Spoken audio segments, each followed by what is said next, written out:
এনসিপির রাজনীতিটা পুরোপুরি ঠিক হয়ে ওঠে নাই। ওনারা মধ্যপন্থী বলছেন, কি মধ্যপন্থা, কেমন মধ্যপন্থা? মধ্যপন্থা ইটসেলফ ইজ এ স্পেকট্রাম। মধ্যপন্থা বলে ফিক্সড কিছু নাই, অনেক রকম মধ্যপন্থা আছে।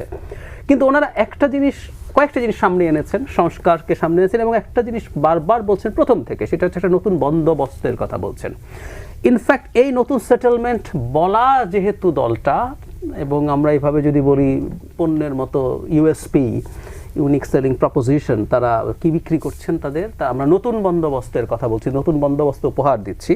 কিন্তু ওনারা আসলে নতুন বন্দোবস্তের মধ্যে শুরু থেকেই ছিলেন না, কোনোদিনও ছিলেন না, একদিনও ছিলেন না, এমনকি দল হওয়ার আগেও ছিলেন না। যারা মিলে দল হয়েছেন, ধরুন বৈষম্য বিরোধী ছাত্র আন্দোলন এবং নাগরিক কমিটি, মানে ঢাকা শহরের অত্যন্ত এক্সপেন্সিভ একটা কমার্শিয়াল বিল্ডিংয়ে তাদের অফিস হয়েছে, তখনও তারা রাজনৈতিক দলই হয়ে ওঠেননি। তারপর যখন রাজনৈতিক দল হলেন, সেটার বিরাট লঞ্চিং, বিরাট ইফতার পার্টি,